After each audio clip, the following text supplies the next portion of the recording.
A Polícia Rodoviária Federal realiza até domingo a Operação Tiradentes. Barreiras estão montadas em todas as rodovias federais para fiscalização de veículos com o objetivo de reduzir o número de acidentes e infrações por parte de motoristas. O policiamento vai ser feito em locais e horários com maior movimento e registros de acidentes graves para flagrar excesso de velocidade, falta do uso do cinto de segurança, ultrapassagens perigosas e motoristas que estejam dirigindo sob o efeito de bebidas alcoólicas. Os policiais rodoviários federais fazem blitzes em pontos estratégicos e estão patrulhando as rodovias. A PRF também faz ações educativas para alertar os motoristas sobre a importância de um trânsito seguro. No último feriado prolongado da Páscoa, foram fiscalizados quase 4.500 veículos e realizados mais de 1.200 testes do bafômetro em todo o Brasil.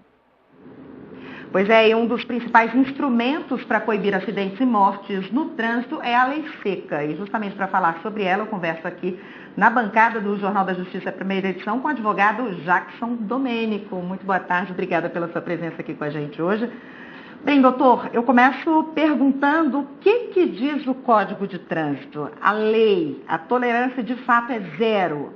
Ninguém pode beber nada de álcool e dirigir? É isso mesmo? Perfeito, Alessandro. Primeiro, boa tarde a você, boa tarde a quem está nos acompanhando.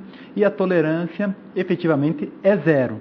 E quem agir com imprudência e tomar álcool ou as substâncias que levem ao mesmo efeito, será penalizado por isso. Agora eu queria que o senhor explicasse, porque existe uma diferença, né, da quantidade de álcool que a pessoa ingere para ser classificado como infração de trânsito ou crime. Como é que fica isso? Como estamos falando, a tolerância é zero. Uhum. E o grande ponto que principalmente acontece nessa época é a questão do bafômetro, que é a forma mais comum de aferir isso. Então, a pergunta que fica para nós, é obrigado a fazer o teste do bafômetro? Via de regra, não. Por quê? Porque nós temos o princípio da inocência, assegurado constitucionalmente, que não te obriga a fazer o teste do bafômetro. Mas você vai ter implicações se você não fizer o teste.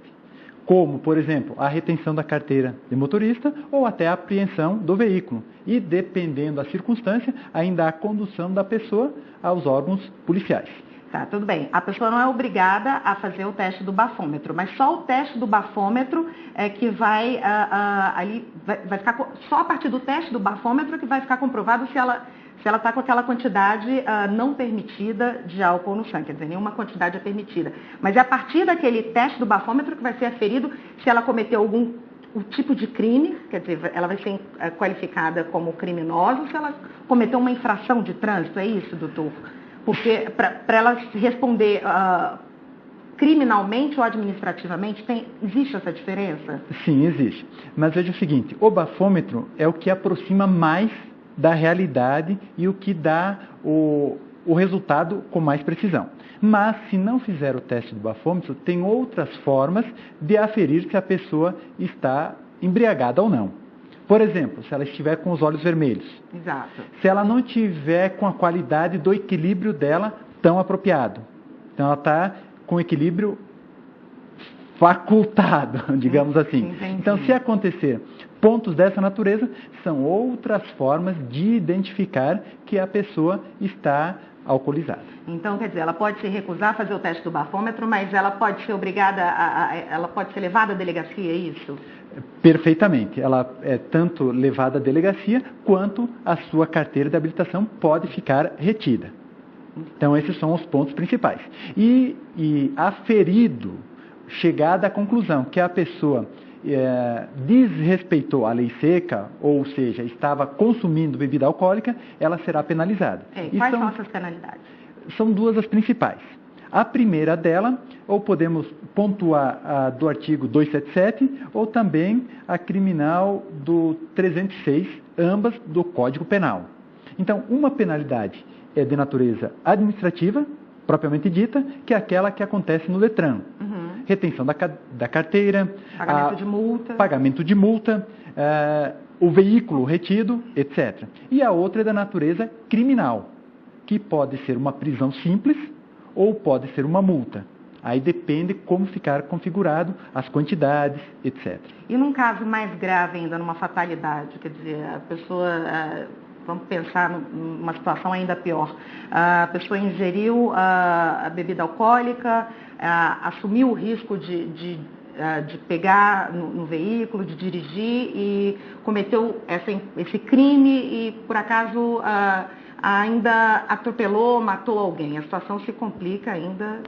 Se complica sobremaneira. Muito, porque além de responder às penalidades básicas, ela vai responder pelo crime cometido. De homicídio. De homicídio, se for o caso, nas suas variáveis.